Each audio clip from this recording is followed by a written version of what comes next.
Star Wars just unveiled the very first transgender stormtrooper. They're breaking glass ceilings, and the Star Wars fans have mixed reactions about it. We have another 20 from Alejandro Reyes with no message. Thank you for that. The name of the trans stormtrooper is Sister, and this was unveiled in a new book, Star Wars: The Secrets of Clone Troopers. I found this from Star Wars Holocron on X.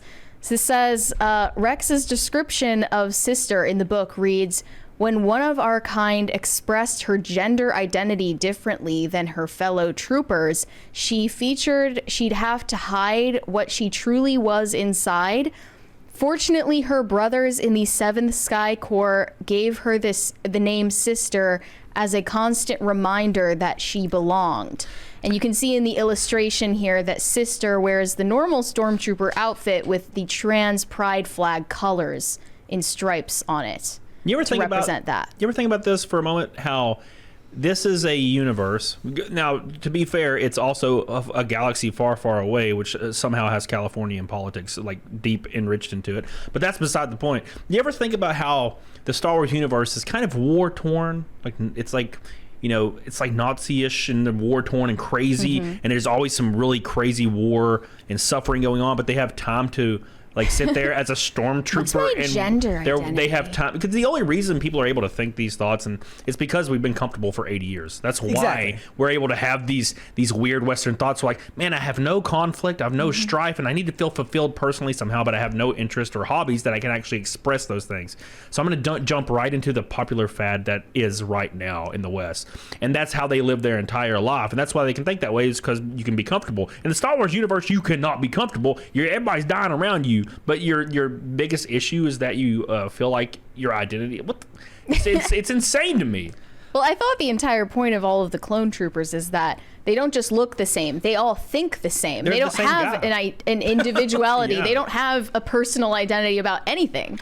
Yeah. So how would this even be possible? I also love that it's the bad guys. And the bad guys care about inclusivity. Yeah, interesting. That's my favorite. That's my favorite part. See, Brett, they're not actually bad guys. That's it's shades it's very of Brett. nuanced. It was Thank you guys. I was telling you before the show. Hold on.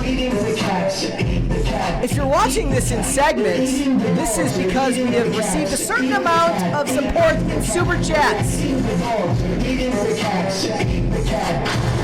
What it reminded me of, guys, if you remember in Peacemaker, it's really funny how Peacemaker's dad gets all this shit for being a racist without anybody ever seeming to care that he turned his son into a murdering psychopath. Like, he's bad because of the racism, meh to the murdering and killing. Right. I mean, if you've seen Love After Lockup, you know how people feel about these things. Any act is redeemable except for racism, any other ism or phobic, like anything like that. You cannot be redeemed. You should be locked up in the gulag or executed. But if you murdered someone, then you're worthy of love. That's the story. You're worthy of forgiveness and love and relationship. It's the story for like every single production now is there's this guy, he's genocided half of a planet, but it turns out he was just not allowed to be his real self when he was a kid. So he's actually a good guy. And I'm like, at the end as they hug him and he cries, and I'm like, he killed half people. He killed half the people. It's his trauma. His trauma made him do that. He had a rough upbringing, blah, blah, blah. Like, I don't want that. No. I just want you to be evil for the sake of being evil. And then kill him. That's cooler. And then kill him. Yeah. Like, until Hollywood can prove to me that they can tell a complex story without screwing it up, you better get back to the black and white storytelling. This is just also on National Coming Out Day. So that's perfect. Well, also, look, and also this was from, it was Star Wars. I don't even know if wasn't an official account from the brand. I looked at the page for the book that they're talking about. It is a real thing, and that is a real character. It's just, I can't with, there has to be some type of vetting process if you want to integrate current year issues into stories. I feel like it's best done when it's one person who owns the rights to a property and wants to tell the story himself. The second you start branching off and you've turned your company into a brand the way that Star Wars is, it's not authentic in the same way it is if somebody just happens to write it in there and it's their work themselves. I'm looking at some of the reviews, and one said, this seems like they outright rewrote much of the pre-existing lore to fit modern day politics instead of the actual narrative. Well, that's the point. It's for the author. The author is writing it for themselves, and they're not writing it for an actual audience. They're writing it to self-fulfill their own need in their personal lives to make everything about them because they're just filled to the brim with narcissism. Also, people should know this is being marketed as a kid's book. Well, of course. This is a kid's book because it's like point. 30 pages long and mostly illustrations, and this is what they have intentionally inserted into a kid's book. And when they talk about book bannings, maybe they would be talking about something like this, not Little Women. It's always about that. It's for some odd reason, it's just got to be about Interesting. children. And it always has to go back to children. I do want to remind you that earlier this year on one of their earnings calls, Bob Iger said that they were going to move away from this type of culture war influence. Now, to be fair, it is pretty true that a lot of these things, when they're put to work, are like deep in the pipeline long before they come out. So Okay. this was probably... Axe it. Yeah.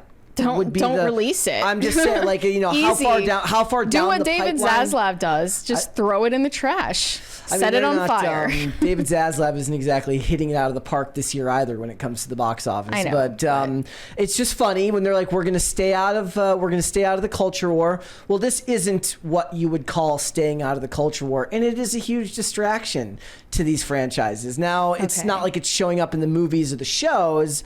But, you know. But if you listen to the shills, they're going to tell you this has pre-existing lore. This character isn't new because the initial debut of Sister was back in 2022 in a book called Queen's Hope. Sister was featured fighting alongside Anakin Skywalker and Obi-Wan Kenobi amid the series Clone Wars. So it seems fans are a little late to the game to be so upset. Well, and then I guess that's the point, is that so they're not a bad guy. It's not a bad guy. It's a good stormtrooper, not a bad stormtrooper. Well, yeah, you can't. You can't make them bad unless you make them completely redeemed at the end of whatever story you're telling. But this is actually something. If you take that example and you go even further back, there's this weird retroactive like rewriting of history for old books or old lore or old stories where they take androgynous characters and just say they were trans. So, oh, there was actually a trans character in this 1934 like drama. It's like how they talk about. Like, well, no, now it's like how they try to rewrite history with Kurt Cobain. They say if Kurt Cobain was still alive, he would be trans. Why? Because he wore dresses on stage sometimes. Yeah. Because that's all it takes, Mary. That's all it takes. Okay. They do this with those types of characters all the time. I mean, they do talk about Or that with real even in people. regard to like Joan of Arc. They say that Joan of Arc was actually trans because she cut her hair short.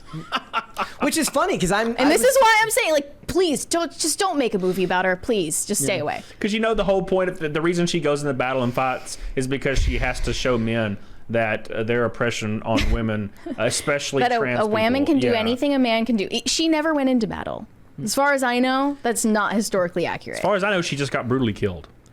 And in this type of what happens is Hollywood loves to do these morally relativistic stories that in the hands of really good writers can actually be really interesting if you have the right story, the right medium, meaning like I think that tends to work better long form and television when you have more time to explore those characters.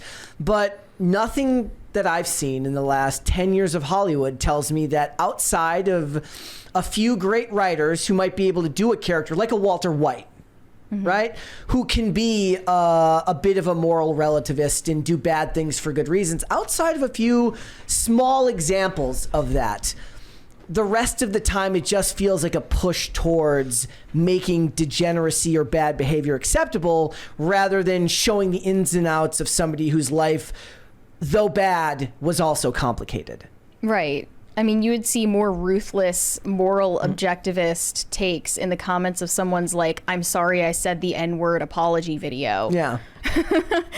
You know, I think, you know what, the best thing Star Wars could do, make a sister TV series for Disney Plus. I'm sure it would do great. Yeah. I think it would do great. That would be their best move. I think everyone would watch it. At this point, that's just what I want to see. You have nothing to lose. I just want to see the world burn now. Yeah.